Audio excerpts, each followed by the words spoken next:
Assalamualaikum warahmatullahi wabarakatuh dan salam sejahtera.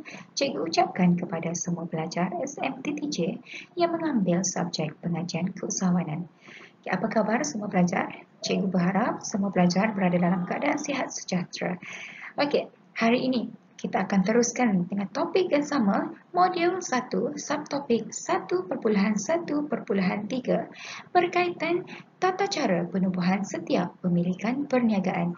Okey, seperti sedia maklum, apa yang dimaksudkan dengan tata cara? Tata cara juga boleh diartikan sebagai proses penubuhan. So hari ini kita akan belajar tentang proses penubuhan setiap pemilikan perniagaan.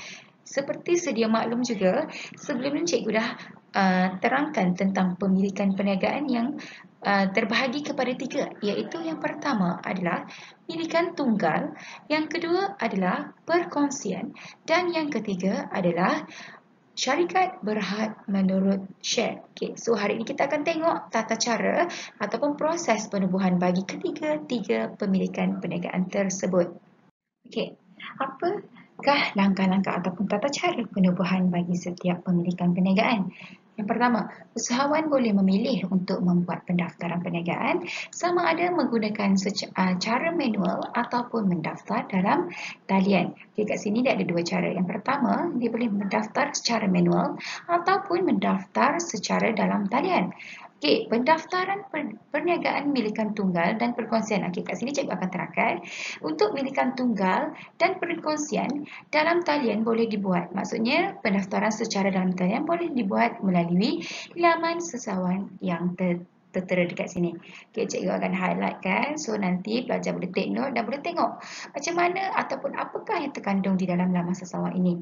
Okey, yang seterusnya, untuk penubuhan syarikat berhad menurut share pula, usahawan boleh mendaftar perniagaan dalam talian dengan melayari laman sesawang ini. Maksudnya, kalau contoh awak sebagai usahawan yang nak daftarkan, awak adalah usahawan yang nak menubuhkan syarikat berhad menurut share. So, awak perlu layari laman sesawang ini. Maksudnya, kalau nak daftar secara online ataupun dalam talian, maksudnya dalam talian awak hanya perlu layari laman sesawang ini untuk syarikat berhad menurut share. Kalau untuk syarikat milikan tunggal dan perkongsian, perlu melayari laman sesawang yang dekat atas ni. Okey, jelas untuk yang ini. Okey, pelajar-pelajar. Okey, sekarang ni kita akan tengok tentang carta aliran penubuhan milikan tunggal dan juga perkongsian. Sekarang kita akan masuklah tentang tata cara penubuhan dia. Macam mana proses dia? Terdapat 5 proses untuk penubuhan milikan tunggal dan juga perkongsian. Yang pertama, perlu ingat usahawan itu perlu mengisi borang PNA 42. Dia perlu, yang pertama perlu isi borang PNA 42, iaitu borang carian nama. Okey, nak mengisi borang carian nama pun usahawan perlu mengikuti garis panduan pendaftaran. Dekat sini cikgu ada sertakan nama sesawan, nanti awak boleh rujuklah dekat sini. Macam mana untuk menentukan garis panduan pendaftaran. Terdapat 5 prinsip yang awak perlu ikut ataupun usahawan perlu ikut untuk menubuhkan nama perniagaan. Maksudnya nak meletakkan nama perniagaan, perlu ikut 5 prinsip yang telah ditetapkan. Okey, yang pertama iaitu penggunaan bahasa dan ejaan yang betul. Penggunaan bahasa dan ejaan yang betul. Kat sini cikgu bagikan contoh. Kedai Dobi Power. Ini adalah gabungan bahasa Inggeris dan juga bahasa Melayu. Power ni bahasa Inggeris lah kan? Kedai Dobi ni bahasa Melayu. Okey, kalau ada gabungan macam ni, bahasa Inggeris perlu ada di belakang. Tengok kat sini, dia di belakang. So, ini adalah betul. So, nama perniagaan kalau daftarkan kedai Dobi Power adalah betul. Kalau yang salahnya apabila perkataan bahasa power tu ataupun bahasa Inggeris di hadapan. Contohnya Power Kedai Dobi. Itu salah. Tidak menepati prinsip yang pertama. Okey, yang kedua adalah nama perniagaan tersebut tidak boleh terlampau ataupun tidak boleh terlalu umum. Okey, apa yang dikatakan terlalu umum? Terlalu umum ini adalah nama yang dipohon tu kita perlulah mempunyai nama identiti. Kena ada nama identiti dan tidak boleh terlampau umum. Nama dianggap umum jika menggunakan perkataan biasa atau hanya menunjukkan aktiviti. Contoh cikgu tunjukkan sini untuk prinsip yang kedua adalah technology resources. Technology resources maksudnya dia hanya menunjukkan tentang aktiviti sahaja. Teknologi resources. Dia tak ada identiti. Okey, yang ketiga. Mestilah mengikuti prinsip iaitu nama perniagaan tidak boleh menyerupai nama perniagaan yang telah didaftarkan atau dalam simpanan. Dekat sini cikgu nak highlightkan simbol dan juga huruf N. Contoh dekat sini awak nak buka perniagaan like dan menggunakan simbol dan ni menggunakan simbol like dan easy trading, maksudnya like and easy trading. Menggunakan simbol ni dan dah ada. Okey, bila awak tulis nama ataupun nak daftarkan ni, tetapi tiba-tiba dah ada terdapat perniagaan lain yang dah daftarkan tetapi menggunakan simbol N. So boleh ke tidak boleh? Tidak boleh, kerana walaupun simbol ini berlainan, maksudnya awak menggunakan simbol dan perniagaan yang lain yang telah didaftarkan menggunakan huruf N, tetapi syarat dia mestilah tidak boleh sama, maksudnya tidak boleh menyerupai. So awak tak boleh membuka perniagaan like and easy trading. Jelas kan kat sini berkaitan tentang simbol dan juga huruf. Maksudnya tidak boleh menyerupai perniagaan yang telah didaftarkan. Okey, yang keempat, seterusnya, perniagaan mestilah nama perniagaan mestilah bukan nama-nama yang kurang sopan ataupun menghina ataupun mengelirukan dari segi identiti dan juga objek. Kat sini cikgu ambil contoh identiti lah. Okey, kat sini cikgu bagi contoh restoran maju. Restoran maju. Tetapi awak tuliskan jenis perniagaan menjual pakaian. Dah tulis nama restoran, sepatutnya mestilah menjual makanan. Dekat sini berlaku kekeliruan dari segi identiti. So awak tak boleh daftarkan perniagaan awak sebagai restoran maju yang menjual pakaian. Tidak boleh didaftarkan. Okey, yang kelima. Okey, prinsip yang kelima adalah nama perniagaan perlu mematuhi prinsip-prinsip umum lain yang telah ditetapkan. Di mana perkataan yang menyentuh atau melambang unsur-unsur keagamaan atau kepercayaan atau melambangkan unsur sesuatu agama tidak dibenarkan. Cikgu harapkan tidak dibenarkan. Okey, contoh cikgu bagi kat sini untuk prinsip yang kelima adalah Al-Karim. Al-Karim. Al-Karim ni kan adalah berdasarkan agama Islam. Maksudnya perkataan dalam agama Islam. So tidak boleh digunakan sama sekali untuk awak daftarkan perniagaan sebab dia berunsurkan keagamaan. Okey, jelas ya untuk awak mengisikan borang carian nama. Okey, setelah awak isi borang PNA 42, awak sebagai usahawan perlu pergi kepada langkah yang kedua iaitu mengisi borang A. Usahawan perlu mengisi borang A. Apakah yang terdapat di dalam borang A? Maklumat yang terdapat dalam borang A adalah tentang yang pertama adalah nama perniagaan, tarikh memulakan perniagaan, alamat perniagaan, maklumat cawangan, maklumat pemilik dan jenis perniagaan. Okey, maksudnya usahawan perlu mengisi borang-borang A yang mengandungi semua maklumat-maklumat di bawah ini. Okey, setelah selesai langkah yang kedua, usahawan perlu menghantar borang A tadi yang telah diisi kepada Suruhanjaya Syarikat Malaysia iaitu SSM. Dah siap isi borang A, perlu hantar kepada SSM. Okey, dah selesai langkah yang ketiga. usahawan perlu membuat pembayaran fee pendaftaran. Okey, kat sini usahawan perlu membuat pembayaran fee pendaftaran. Itu fee adalah yuran, dalam erti kata lain dimaksudkan juga sebagai yuran. So, usahawan dah selesai hantar, bila dah diluluskan, usahawan perlu membuat pembayaran fee, iaitu yuran pendaftaran. Okey, langkah yang last kali adalah usahawan akan mendapat sijil perakuan pendaftaran perniagaan setelah selesainya membuat pendaftaran atau membuat pembayaran pendaftaran. Jadinya last kali barulah usahawan akan mendapat sijil perakuan pendaftaran perniagaan. Okey, cikgu harap pelajar-pelajar jelas ya tentang carta alih penubuhan milikan tunggal dan perkongsian. Okey, pelajar-pelajar, kita akan teruskan untuk yang seterusnya, iaitu carta aliran penubuhan syarikat berhad menurut share. Okey, sekarang ni kita tengok sama juga. Untuk menubuhkan syarikat berhad juga, kita ada perlu menubuhkan syarikat berhad menurut share juga memerlukan 5 langkah. Yang pertama adalah permohonan carian nama syarikat. Langkah yang kedua, setelah permohonan carian nama syarikat diluluskan, so usahawan tu perlulah menyerahkan dokumen permohonan pemerbadanan syarikat. Apa yang dikatakan pemerbadanan syarikat adalah pertubuhan syarikat. Maksudnya dokumen permohonan pertubuhan syarikat.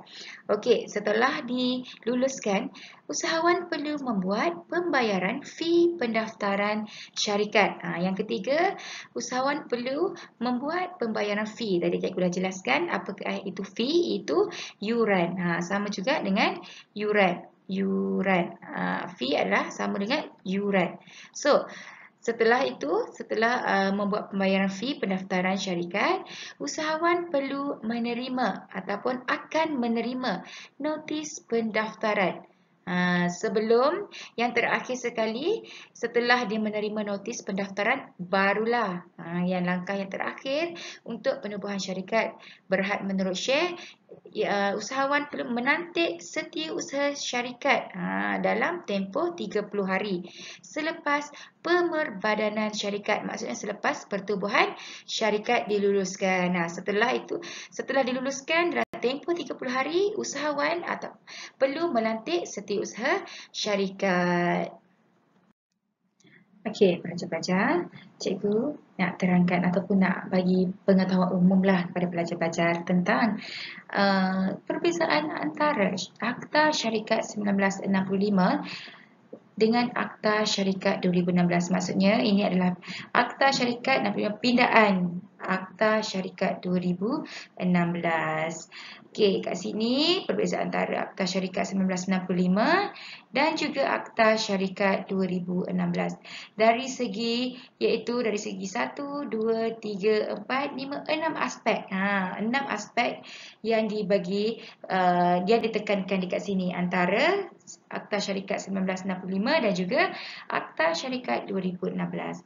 Aspek pertama dari segi pembentukan syarikat.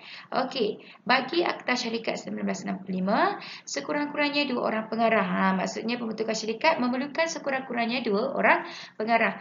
Bagi Akta Syarikat 2016 hanya memerlukan sekurang-kurangnya seorang pengarah.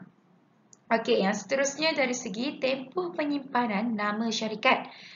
Kalau untuk Akta Syarikat 1965, dia perlukan masa 3 bulan. Tempoh dia selama 3 bulan. Untuk Akta Syarikat 2016 hanya memerlukan tempoh 30 hari atau dalam erti kata lain 1 bulan. Okey, yang seterusnya adalah dari segi penyatuan borang. Untuk penyatuan borang di bawah Akta Syarikat 1965, borang yang perlu diisi adalah borang 24, borang 44 dan juga borang 49. Okey, bagi Akta Syarikat 2016, borang yang terlibat hanyalah borang teras. Nanti cikgu akan terangkan di slide yang seterusnya. Cikgu akan tunjukkan apakah itu borang teras. Okey, yang seterusnya adalah struktur. Okey, struktur bagi Akta Syarikat 1965, ia memerlukan tata wujud dan juga tata urus. Maksudnya perlu ada, kalau di bawah Akta Syarikat 1965, perlu ada tata wujud dan juga tata urus. Bagi Akta Syarikat 2016, struktur syarikat, perlembagaan syarikat tidak wajib disediakan. Ini highlightkan, tidak wajib disediakan. Okey, yang seterusnya adalah dari segi sijil pemerbadanan. Sijil pertubuhan tadi itulah. Sijil penubuhan. Okey, untuk Akta Syarikat 1965, ianya adalah wajib. Kalau untuk Akta Syarikat 2016, sijil pemerbadanan adalah merupakan pilihan. Okey, yang seterusnya last sekali adalah berkaitan dengan aspek perbezaan keterangan muktamad bahawa syarikat didaftarkan dengan sewajarnya. Okey, untuk Akta Syarikat 1965 memerlukan sijil pemerbadanan. Maksudnya ada sijil pemerbadanan, maksudnya ada keterangan muktamad. Okey, yang seterusnya untuk Akta Syarikat 2016 hanya memerlukan notis pendaftaran. Okey, cikgu harap pelajar-pelajar jelas ya. Cikgu hanya memberikan info saja. Ini adalah info kepada pelajar-pelajar. Sumber cikgu rujuk berkaitan untuk perbezaan Akta Syarikat 1965 dengan Akta Syarikat 2016, cikgu rujuk berdasarkan sumber Suruhanjaya Syarikat Malaysia 2020. Okey, pelajar-pelajar. Okey, pelajar-pelajar, kita teruskan lagi. Cikgu nak tunjukkan kepada awak semua iaitu contoh dokumen penubuhan perniagaan milikan tunggal dan juga perkongsian. Okey, yang pertama tadi awak ada pernah dengarkan borang PNA 42, iaitu apakah borang PNA 42 ni adalah borang permohonan nama perniagaan. Okey, apa yang terdapat dalam borang ini? Yang pertama, maklumat yang pertama awak perlu isi adalah tentang nama perniagaan. Maksud A, saya memohon untuk menggunakan salah satu nama perniagaan di bawah. Maksudnya dekat A ni, dekat A awak nyatakanlah. Dekat A awak nyatakan nama perniagaan. Tak kisahlah nak nyatakan satu, kedua, ketiga. Maksudnya pilihan. Salah satulah nak buat. So, awak boleh nyatakan 3 pilihan nama perniagaan. Yang mana diluluskan, itu terpulang nanti. Okey, yang seterusnya. Awak letakkan untuk B, di bahagian B, perlu letakkan jenis perniagaan yang dijalankan. Contohnya kalau menjalankan perniagaan menjual makanan ke menjual pakaian, nyatakan jenis perniagaan. Okey, untuk bahagian C, perlu ada pengesahan daripada pemilik ataupun salah seorang rakan kongsi. Untuk kalau milikan tunggal, pemilik sahajalah. Kalau untuk perniagaan perkongsian, mestilah ada rakan kongsi. So, perlukan ada tarikh permohonan, tanda tangan pemilik. Ada kat sini perlu tanda tangan. Okey, perlu diambil perhatian bagi borang permohonan nama perniagaan ni. Yang pertama, usahawan tu perlu memberi perhatian kepada yang pertama adalah permohonan nama perniagaan diluluskan berdasarkan keutamaan perniagaan yang dipohon. Yang pertama ni, permohonan nama perniagaan diluluskan berdasarkan keutamaan nama perniagaan dipohon. Dan yang kedua adalah nama perniagaan yang telah diluluskan diberi tempoh 30 hari. 30 hari sahaja dan tidak boleh dipinda atau ditukar kepada pemilik yang lain. Contoh, tiba-tiba dah diluluskan nak tukar pula kepada orang lain. Contoh, awak nak tukar kepada adik awak, tak boleh. Itu menyalahi undang-undang daripada segi permohonan nama perniagaan. Okey, untuk yang ketiga, jika ada arahan mahkamah atau bantahan oleh pihak ketiga ke atas nama perniagaan disebabkan penggunaan cap dagang, maksudnya penggunaan cap dagang dan lain-lain, pemilik diminta mengambil tindakan menutup perniagaan. Maksudnya ada tindakan mahkamah, dia perlu menutup perniagaan dan mendaftarkan nama perniagaan yang lain. Dah tutup nama perniagaan ini, dia perlu daftarkan dengan nama perniagaan yang lain. Itu syarat ataupun perhatian ataupun yang perlu diberi perhatian oleh usahawan dalam mengisi borang permohonan nama perniagaan. Okey, yang seterusnya kita akan tengok borang A. Itu dokumen seterusnya. Borang A, borang pendaftaran perniagaan. Borang pendaftaran perniagaan. Okey, apa yang terdapat dalam borang pendaftaran perniagaan ni? Maksudnya kita nak daftarkan perniagaan, kita perlu isi borang A. Okey, untuk borang A, dia perlu ada apa? Okey, kat sini kita perlu isikan nama perniagaan. Maksudnya nama kat sini sama ada nama sendiri. Okey, nama sendiri ni adalah merupakan nama perniagaan yang menggunakan nama seperti di dalam MyCard. Sebagai nama perniagaan. Tengoklah tik lah kalau awak tu menggunakan nama sendiri di dalam MyCard sebagai nama perniagaan, awak tik lah dekat sini. Kalau nama perniagaan awak tu adalah merupakan nama track, maksudnya nama yang direka. Maksudnya nama perniagaan yang direka ataupun selain di dalam MyCard. Kalau yang tu awak tandalah di sini. Okey, untuk yang pertama, maklumat yang pertama yang perlu ada untuk pendaftaran perniagaan adalah tentang maklumat perniagaan.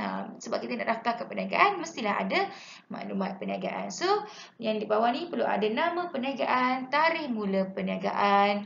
Okey, yang seterusnya perlu ada perjanjian perkongsian. Ini kan tertakluk kepada dua, iaitu milakan tunggal dan perkongsian. So, mestilah ada tentang maklumat perkongsian. Okey, yang kedua adalah berkaitan dengan jenis perniagaan dijalankan. So, awak nyatakanlah jenis perniagaan yang dijalankan. Okey, yang seterusnya adalah yang ketiga adalah berkaitan dengan alamat cawangan. Kalau ada cawangan lah. Kalau awak tu milakan tunggal tak ada cawangan ataupun perkongsian yang tak ada cawangan pun tak apa, tak perlu diisi. Okey, yang seterusnya adalah berkaitan dengan maklumat pemilik. Dekat sini perlu ada nama pemilik, nombor MyCard, tarikh lahir, kerakyatan dan juga bangsa dan yang seterusnya ni. Awak boleh tengok dekat sini semua maklumat-maklumat ini ataupun dokumen-dokumen yang cikgu tunjukkan ni awak boleh rujuk juga di dalam buku teks muka surat 22 dan seterusnya. Okey. Yang seterusnya perlu ada pengesahan. Apa-apa pun mesti perlu ada pengesahan. So perlu ada pengesahan pemilik tunggal ataupun rakan kongsi. Okey, ni cikgu tunjukkan jelas tentang borang A, iaitu borang pendaftaran perniagaan. Seterusnya, cikgu akan terangkan lagi tentang dokumen yang seterusnya berkaitan dengan borang A1. Borang A1 iaitu borang permohonan pembaharuan pendaftaran. Maksudnya apabila awak nak membuat pembaharuan pendaftaran perniagaan, awak perlu isi borang A1. Okey, kat sini apakah maklumat yang perlu ada? Okey, yang pertama perlu ada tentang nombor pendaftaran, nama perniagaan, tempoh pembaharuan. Dekat sini kan kita nak memperbaharui pendaftaran kan. So, untuk tempoh berapa lama? 1 tahun, 2 tahun, 3 tahun, 4 tahun dan juga ada juga 5 tahun. Okey, yang seterusnya perlu ada tentang maklumat perniagaan, jenis perubahan. Awak nak ubah apa? Tentang alamat. Yang pertama ada tentang alamat utama perniagaan. Ada yang kedua adalah jenis perniagaan. Yang ketiga adalah tentang alamat cawangan dan yang keempat adalah tentang maklumat pemilik. So, awak nak ubah yang mana satu? So, awak tandakan. Okey, nyatakan perubahan itu. Maksudnya perubahan itu sama ada telah didaftarkan ataupun belum didaftarkan. So, awak pun tandakan di ruangan ini. Okey, seterusnya. Yang tadi tu tentang maklumat So, sekarang ni adalah tentang contohnya awak nak pembaharuan tentang nombor telefon. Maksudnya awak tukar nombor telefon pemilik. So, kalau awak nak tukar nombor telefon pemilik, awak boleh isi di ruangan ini, iaitu kemas kini nombor telefon bimbit kalau ada sebarang perubahan. Kalau tak ada sebarang perubahan, tak payah diisi. Okey, yang last sekali mesti ada pengesahan. Jelas ini adalah contoh dokumen borang A, iaitu borang permohonan pembaharuan pendaftaran perniagaan. Tunjukkan. Ini penting juga. dokumen-dokumen yang awak akan jumpa nantilah untuk awak bila nak jadikan bila awak nak menubuhkan sesebuah perniagaan. Okey, yang seterusnya borang B iaitu apa? Borang pendaftaran perubahan maklumat perniagaan. Yang tadi adalah kalau borang A tadi tu adalah untuk pembaharuan pendaftaran. Itu untuk pembaharuan pendaftaran. Yang ini adalah untuk perubahan maklumat perniagaan. Perlu isi borang A. Kalau tadi borang B. Kalau tadi borang A. Yang ini adalah borang B. Okey, borang B ni sama juga. Apa perlu awak tahu? Kalau ini untuk pembaharuan maklumat. So, mungkin ada sebarang pindaan yang awak perlu buat. Okey, yang first kali, yang penting nombor pendaftaran perniagaan. Yang penting adalah nombor pendaftaran perniagaan, nama perniagaan, dan seterusnya adalah perubahan alamat utama. Contoh tadi, awak nak ubah dari segi alamat. So, awak perlu isi di ruangan A ini, maklumat tentang A. Kalau awak nak isi jenis, maksudnya nak ubah dari segi perubahan jenis perniagaan, isi tentang maklumat B. Kalau awak nak ubah untuk maklumat cawangan, isi ruangan C. Kalau untuk maklumat pemilik, maksudnya awak nak buat perubahan tentang maklumat pemilik, awak perlu isi bahagian D. Itu bahagian-bahagian yang awak perlu tengok bila awak nak buat sebarang perubahan maklumat perniagaan. Okey, saya harap jelas. Yang ini awak boleh rujuk nanti, awak boleh rujuk dalam buku teks. Dalam buku teks pun ada ditunjukkan contoh-contoh dokumen-dokumen yang cikgu nyatakan ni. Okey, seterusnya. Itu tadi bagi penubuhan yang kita bincang sebelum ni adalah untuk penubuhan milikan tunggal dan juga perkongsian. Sekarang ni cikgu nak tunjukkan contoh dokumen bagi penubuhan perniagaan syarikat berhad menurut share. Cikgu ada sebut tadi kan tentang borang teras. Apakah beza untuk yang sebelum ni pindaan untuk Akta Syarikat 1965, dia perlu mengisi borang 24, borang 44 dan juga borang 49. Tapi untuk Akta Syarikat yang 2016, dia hanya perlu mengisi borang teras ini. Hanya perlu mengisi borang teras saja, iaitu untuk pemerbadanan syarikat. Apakah yang dikatakan pemerbadanan syarikat tadi? Iaitu untuk penubuhan syarikat. So, awak hanya perlu isi yang ini, butir-butir yang diperlukan sahaja. Ini untuk dokumen penubuhan perniagaan syarikat untuk perniagaan syarikat berhad menurut share. Okey, pelajar, kita tengok pula. Tadi dah tengok dokumen-dokumen yang ada kan untuk awak menubuhkan perniagaan. Okey, sekarang ni kita tengok pula berapakah yuran penubuhan. Okey, kat sini cikgu sertakan jadual fee pendaftaran perniagaan kat awak. Okey, cikgu tunjukkan jadual ya. Okey, yang pertama, fee ni cikgu dah cakap tadi, cikgu dah terangkan apakah fee. Fee adalah dalam erti kata lain yuran lah, senang. Okey, yuran ataupun fee. Okey, yang untuk pendaftaran baru, fee yang terlibat ataupun jumlah fee yang terlibat bagi nama track. Okey, nama track ni adalah nama perniagaan yang selain menggunakan nama sendiri. Okey, nama track ni nama yang awak gunakan, tak kisahlah daripada rekaan awak sendiri, tapi tidak menggunakan nama sendiri yang terdapat di dalam MyCard. Kalau menggunakan nama track, setahun fee yang dikenakan adalah sebanyak RM60. Okey, untuk nama perniagaan bagi nama sendiri, okey, fee yang dikenakan adalah sebanyak RM30 setahun. Bagi cawangan pula, RM5 setahun bagi setiap cawangan. Okey, untuk itu adalah fee yang dikenakan bagi pendaftaran baru. Okey, yang seterusnya adalah fee yang dikenakan untuk perubahan maklumat perniagaan. Perubahan maklumat perniagaan, fee yang dikenakan adalah sebanyak RM20. Okey, kat sini tambahan untuk penambahan cawangan perlu dikenakan sebanyak RM5 setahun bagi setiap cawangan. Okey, itu adalah untuk perubahan maklumat. Dan sekarang ni cikgu nak tunjukkan untuk pembaharuan pendaftaran perniagaan. Okey, untuk nama track, kalau awak nak buat pembaharuan pendaftaran. Kalau untuk nama track sama juga, nilainya adalah sebanyak RM60 setahun. Okey, untuk nama sendiri dikenakan fee sebanyak RM30 setahun.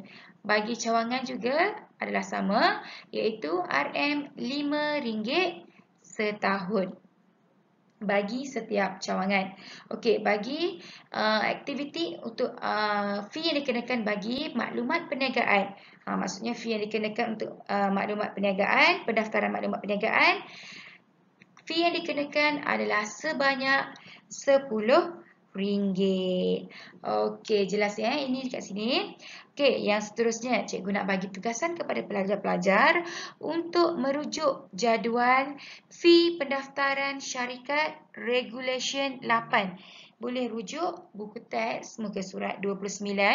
Okey, muka surat 29 cikgu nak para pelajar membuat pembacaan ataupun melayari laman sesawang Suruhanjaya Syarikat Malaysia untuk melihat bagaimanakah ataupun berapakah fee-fee yang dikenakan bagi pendaftaran syarikat dengan merujuk jadual fee pendaftaran syarikat Regulation 8. Itu dijadikan sebagai tugasan ya kepada pelajar-pelajar semua.